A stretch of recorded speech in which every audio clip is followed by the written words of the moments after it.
अस्सलामुअलैकुम दोस्तों, Burkina Faso के रेगिस्तान जहां दूर दूर तक सिर्फ रेत के समंदर फैले हुए हैं, वहां इब्राहिम ट्राओरे ने एक ऐसा मंसूबा शुरू किया जिसे सुनकर दुनिया के बड़े बड़े माहिरीन हैरान रह गए।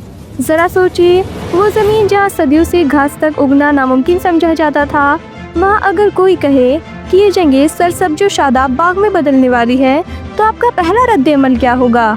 यकीनन यही कि ये नामुमकिन है, लेकिन इब्राहिम ने इसी नामुमकिन को मुमकिन कर दिखाया। लेकिन सवाल ये है कि आखिर कैसे?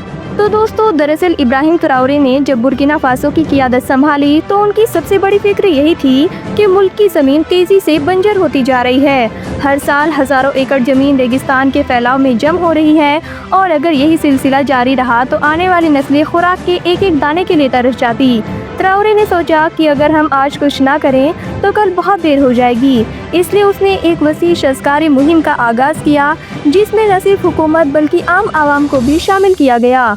आप हैरान होंगे कि ट्राओरे ने ये मुहिम सिर्फ दरख्त लगाने तक महदूद नहीं रखी, बल्कि उसने इसको कौमी जिम्मेदारी बना दिया। उसने ऐलान किया कि हर शहरी को हर साल चंद दरख्त लगाने होंगे या पौधों की देखभाल में हिस्सा डालना होगा।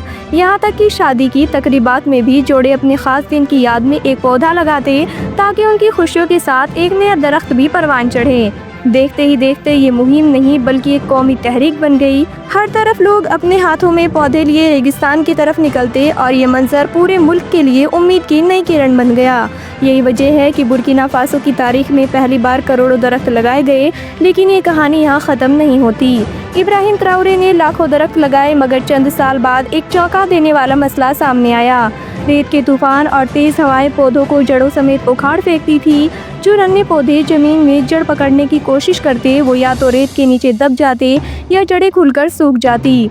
इसके साथ साथ एक और बड़ी रुकावट ये थी कि रेगिस्तानी ज़मीन में ज़रखेज़ न होने के बराबर थी। जहाँ पौधों को खुराक मिलनी चाहिए थी, वहाँ से खुश्क रेत थी। आप सोच सकते हैं कि लाखों पौधे जो बड़ी मेहनत से लगाए गए थे, उनमें से ज़्यादातर पहले ही 2-3 साल में मर गए। ये मंजर देखकर कई लोग मायूस हो गए और कहने लगे कि रेगिस्तान कभी भी सब्ज नहीं हो सकता। कुछ तो ये भी कहने लगे कि ट्राओरे का ये ख्वाब हकीकत से बहुत दूर है। लेकिन इब्राहिम ने हार नहीं मानी। उसने कहा कि ज़मीन के ज़ख्म बड़े हैं, इसलिए इलाज भी बड़ा करना होगा। और यहीं से एक अनोखी सोच ने जन्म लिया जिसने आगे आने वाले वक्त में सब कुछ बदल कर रख दिया। इब्राहिम ट्राओरे ने फैसला किया कि अगर जिंदा पौधे रेगिस्तान की सख्तियों को बर्दाश्त नहीं कर पा रहे हैं, तो क्यों ना मुर्दा पौधों को ही ज़िंदगी देने के लिए इस्तेमाल किया जाए। जी हाँ दोस्तों, उसने ऐलान किया कि फसलों के बाद बच जाने वाले लाखों टन खुश्क डंठल, तिनके और मरे हुए पौधे इकट्ठे करके रेगिस्तान की रेत के नीचे दफन किए जाएंगे। सुनने वालों को ये बात दीवानगी लगी। कुछ ने कहा मुर्दा पौधे ज़मीन को क्या देंगे, मगर ट्राओरे की नज़र मुस्तकबिल पर थी। आपको हैरत होगी कि बुर्किना फासो में हर साल हज़ारों टन तिनका जो ज़ाया हो जाता था, लेकिन अब पहली बार उसे खजाने की तरह इस्तेमाल किया जा रहा था। ट्राओरे ने हुक्म दिया कि मजदूर इन तिनकों को खास तरतीब के साथ रेत पर बिछाएं, जिसे शतरंज के खाने। इन खानों के अंदर बीज बोए जाएंगे ताकि जब ये तिनके गले तो खाद में बदल जाएं और पौधों को नई जिंदगी दे। ये तरीका सिर्फ खाद ही नहीं बनाता बल्कि रेत को भी रोक लेता है ताकि हवा इसे उधर उधर ना उड़ा सके। यूँ लगता था जैसे मुर्दा तिनकों के अंदर जिंदगी का राज छुपा हुआ है। अब रेगिस्तान के ऐन बीच में एक ऐसी बुनियाद रखी जा रही थी जो आने वाले बरसों में बुर्किना फासो के लिए इनकलाब साबित होने वाली थी। दोस्तों, तिनकों के खाने बनाने का मंसूबा एक ऐसी तरकीब थी जिसने रेगिस्तान को बदलने की बुनियाद रख दी।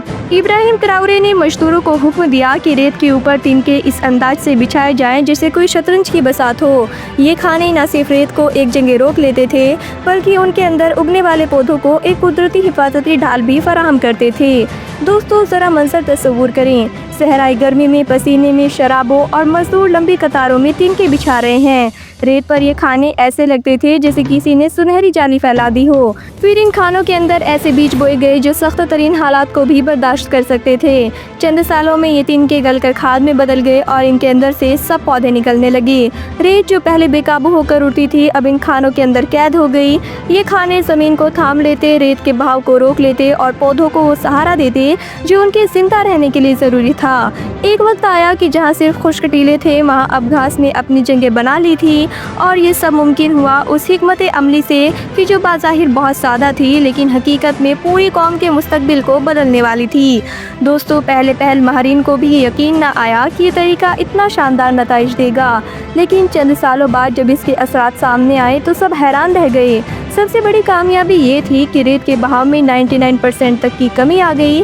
जो रेत पहले तूफानों की तरह उड़कर दरख्तों को दबा देती थी, अब वो तिनकों के खानों के अंदर कैद हो गई थी। ये ऐसे था जैसे रेगिस्तान की तेज़ हवा के पर काट दिए गए हों। सिर्फ यही नहीं बल्कि तिनके ज़मीन में गलकर एक कुदरती खाद में बदल गए। इस खाद ने ज़मीन की मुर्दा मिट्टी में नई जान डाल दी। जहाँ पहले सिर्फ खुश्क रेत थी वहाँ ग़िज़ाई अज़ा पैदा होने लगे। ये तब्दीली देखकर किसान हैरान रह गए, क्योंकि अब उन्हें पहली बार लगा कि सहराई ज़मीन भी सरखीज़ हो सकती है। इसके साथ साथ पौधों की बका की शरह कई गुना बढ़ गई। जो पौधे पहले चंद साल भी नहीं जीते थे, अब वो मजबूती से जड़ पकड़ने लगे। ये नताइज इस बात का सबूत थे कि इब्राहिम ट्राओरे का ख्वाब हकीकत में बदल रहा था, और यूं बुर्किना फासो की ज़मीन ने पहली बार सांस लेना शुरू किया। दोस्तों, आपको मज़ीद बताते चलें कि शुरू में मज़दूर हाथों से तिनके बिछाते थे, धूप की तपिश में पसीने से शराबूर होकर, मगर ये तरीका वक्त तलब और महदूद था। तभी ट्राओरे ने जदीद मशीनरी तराइफ कराई जो सारा काम खुद कर अंदाज में करने लगी। नाजरीन, ये मशीनें तिनके को लंबी रस्सियों की शक्ल में तैयार करती, फिर उन्हें रेत पर सीधी लकीरों में बिछा देती। हैरत की बात ये थी कि ये रस्सी नुमा तिनके 6 साल तक करामत रहते, यानी आम तरीके से 2 गुना ज़्यादा। न सिर्फ ये बल्कि ये दोबारा भी इस्तेमाल किए जा सकते हैं। जैसे ही काम ख़त्म हो मशीनें उन्हें वापस खींच लेती। इससे मेहनत भी बची, वक्त भी, और अखराजात भी कम हो गए। यूँ लगता था जैसे रेगिस्तान में कोई जादुई हल चल रहा हो जो लम्हों में सुनहरी जाली बिछा देता हो। यही वजह थी कि इस तरीके ने पौधों की बका की शहरा को कई गुना बढ़ा दिया और मंसूबा 4 से 6 गुना ज़्यादा मौसर हो गया।